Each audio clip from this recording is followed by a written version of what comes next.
জি sir. আমি ওয়াটারএডকে ধন্যবাদ জানাই যে এই ধরনের একটা প্রকল্প তারা এখানে গ্রহণ করেছে। পতেঙ্গাবাসী দীর্ঘদিনের দাবি ছিল এবং যারা পর্যটক এখানে আসেন, এছাড়া চট্টগ্রামবাসী যারা পতেঙ্গা সৈকতে আসেন তাদের জন্য এটা একটা সুন্দর সুবিধার হয়েছে। তারা এখানে একটু উন্নত মানের বিশ্ব মানের একটি টয়লেট সুবিধা পেয়েছে। চট্টগ্রাম উন্নয়ন কর্তৃপক্ষ এখানে পর্যটকদের জন্য এবং চট্টগ্রামবাসীর জন্য সকলের জন্য এখানে উন্নত পার্ক এবং বিভিন্ন সুবিধাদি গড়ে তুলতে চায়, যাতে এটি বিশ্বের অন্য পর্যটন নগরীর মতো এই চট্টগ্রাম যেন বিশ্ববাসীর কাছে এবং দেশের কাছে আরও বেশি সুন্দর এবং গুরুত্বপূর্ণ হয়ে ওঠে। মন্ত্রণালয়ের অনুমোদন হয়েছে এবং এটা টেন্ডার প্রক্রিয়াধীন আছে এবং আমরা আশা করি এটা 2 বছরের মধ্যে আমরা ইনশাল্লাহ এটা সম্পাদন করতে পারবো। আপনারা দেখেছেন, আপনাদের আমাদের সবারই, আমরা যারা রাস্তায় চলাফেরা করি, পথের দাবি একটা ভালো টয়লেট, বিশেষ করে মেয়েদের তো বটেই। সো সেই পথের দাবি মেটাতেই আমরা এই পতেঙ্গা টয়লেটের উদ্বোধন করলাম।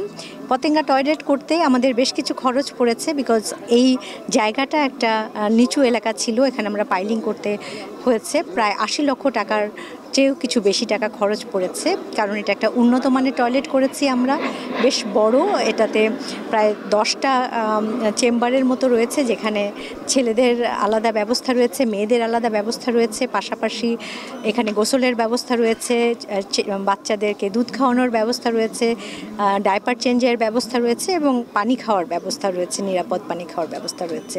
সো আমরা আশা করব যে এই চট্টগ্রাম কর্তৃপক্ষ আমাদেরকে সহায়তা দিবেন, যাতে এটাকে খুব ভালোভাবে রক্ষণাবেক্ষণ করা যায় এবং এই চট্টগ্রামবাসী এবং বিশেষ করে পতেঙ্গা বিচে যারা আসেন তারা এটা ব্যবহার করতে পারেন এবং এর সুবিধাটা ভোগ করতে পারেন। আমরা বলতে চাচ্ছি এটা পথের দাবি, কারণ পাবলিক টয়লেটের সাথে মানুষের একটা নেগেটিভ কনোটেশন জড়িত। মানুষ পাবলিক টয়লেট শুনলেই মনে করে একটা খুব দুর্গন্ধময় একটা জায়গা, এখানে যাওয়া যায় না। সেই ধারণা থেকে বেরিয়ে এসে আমরা পথের দাবি একটা নতুন স্লোগানে যেতে চাচ্ছি এবং এই পথের দাবির আওতায় আমরা এ ধরনের একটা সামগ্রিক ব্যবস্থাপনায় যেতে চাচ্ছি, যে পুরুষ কেয়ারটেকার আছেন এবং সবসময় আমরা নিশ্চিত করার চেষ্টা করি যেন অন্তত একজন নারী কেয়ারটেকার থাকেন, যাতে নারীরা কমফোর্ট পান এই টয়লেটটা ব্যবহার করার জন্য। এবং আমরা এটাকে খুব সুষ্ঠু ব্যবস্থাপনার মধ্যে করে থাকি। 3-3.5 কাঠা একটা জায়গার উপরে স্ট্রাকচারটা তৈরি করা, এখানে মেল ফিমেল খুব ডিভাইড করা এবং সাইনটা দেওয়া আছে। প্রজেক্টটা সাস্টেনেবিলিটির জন্য সিডিএ থেকে কিছু প্রপোজাল ছিল, যেটা তো একটা পতেঙ্গা বিচের পাশে একটা সমুদ্রের অনেক রকম শান্ত সময় সমুদ্র ভালো, কিন্তু অশান্ত সময় যখন ঘূর্ণিঝড় হয় ইত্যাদি হয়, তখন আমরা বললাম যে এটাকে একটা সিগন্যালিং এ যদি আপনারা আনতে পারেন এটার ইউজেবিলিটি আরো বাড়বে। তখন ওরা আমাদের প্রস্তাবটা লিখে ওখানে সম্ভবত মাইক রাখছেন, যে কোনো একটা সময় ইমার্জেন্সির সময় ওখানে অ্যানাউন্স করা যাবে, সিগন্যাল অ্যানাউন্স করা যাবে, সিগন্যালটা ডিসপ্লে হবে।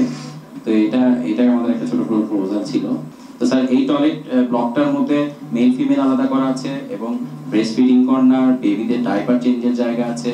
আর যেহেতু এটা সমুদ্র তীরবর্তী, এখানে একটা গোসলের জায়গা ওনারা রেখেছেন।